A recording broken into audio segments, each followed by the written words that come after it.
straight down to business. Thanks for tuning in, hope everyone's safe and well. So we've got a great British Indian restaurant inspired lamb dish coming up. Dopiaza, du means two, piaz means onion, so this is double onion with the addition of some Naga chili oil, so stay tuned. So all I've done is added 1 black cardamom, which goes great with all meat dishes, 1 star anise and a little cassia bark, and I've got that on a medium temperature, and I'm just heating it up until, as you can see, the black cardamom is expanded, and as soon as I can smell it a little bit more strongly, in about 30 seconds we'll come back. So for double onion dishes, it's open to interpretation. Dupyaza. You can use double the amount of onions, but we're already using base gravy. What I like to do, if I'm making a British Indian restaurant style Dopiaza, is cut 1/4 of an onion into length pieces, so nice shreds or strands, and then I get the other 1/4 of the onion cut up small, finely diced. So just going to saute those onions now for about 2 minutes. So there's our double onion, as it were.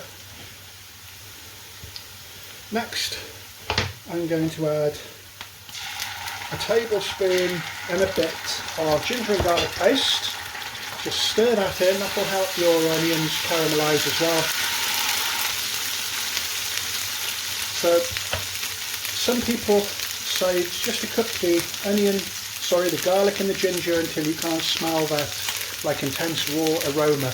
What I find, because it's a paste and we use a little bit of water to make the paste, as soon as that initial, the bubbling and the sizzling reduces, it's an indicator that most of the water content has been cooked away. So next, I'm going to add, we've got some pre-cooked lamb here, and I will, as part of the ingredients of the recipe, put a description on how I make British Indian restaurant pre-cooked lamb.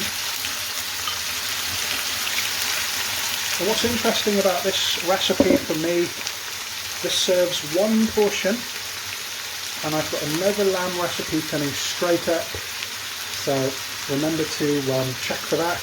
Just going to stir that lamb in, it is still included in some of the juices, just going to sweat it off a bit.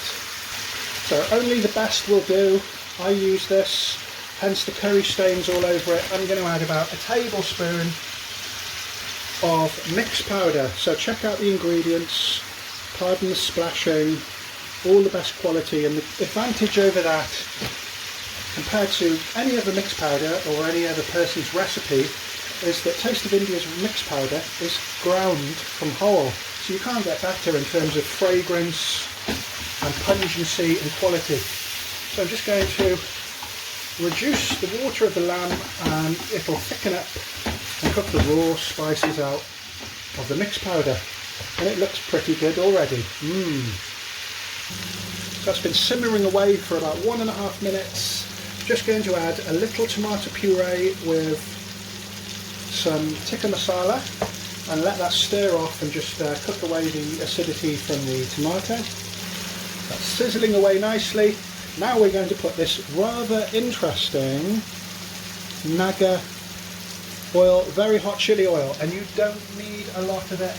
Just, there's a good pinch of it, and it's quite hard to buy, that is, but if you can buy it, use it, or you can just add some Mr. Naga or whatever the equivalent is. There's several companies that sell Naga chili in little jars. So next we're going to add, it's very hot, straight out of the microwave, some base gravy, 200 millilitres. Let's give that a good stir. So we just want to allow that to reduce. I'm adding 1/4 of a tomato for texture, if anything, and it looks quite nice. So it's all coming to a boil and the oil's starting to split. Really exciting. Let's add some fresh coriander, a little bit of lemon dressing. Yes, I could use real lemon, but I've got loads of lemon dressing to use and nobody would notice. You could give them the challenge test, the taste challenge test, and say, especially when it's put into a curry like this anyway, really flavourful, you'd never know the difference. And 4 for £1, you can't go wrong. So it just needs reducing somewhat more, and that's looking very British Indian restaurant style. Let's come to a good boil, a good pinch of taste of India garam masala. You can use any garam masala you want, obviously.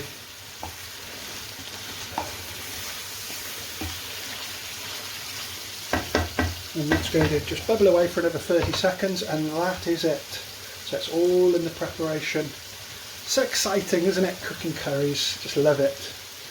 Thank you very much for everybody who's supported this channel for coming up to 4 years now, I believe. I think I'm approaching about 870 videos. So thank you very much for watching. Feel free to like, share and subscribe. I'll just do a silent outro here where I'm just going to serve this and we can get a close-up on it. It's cooked.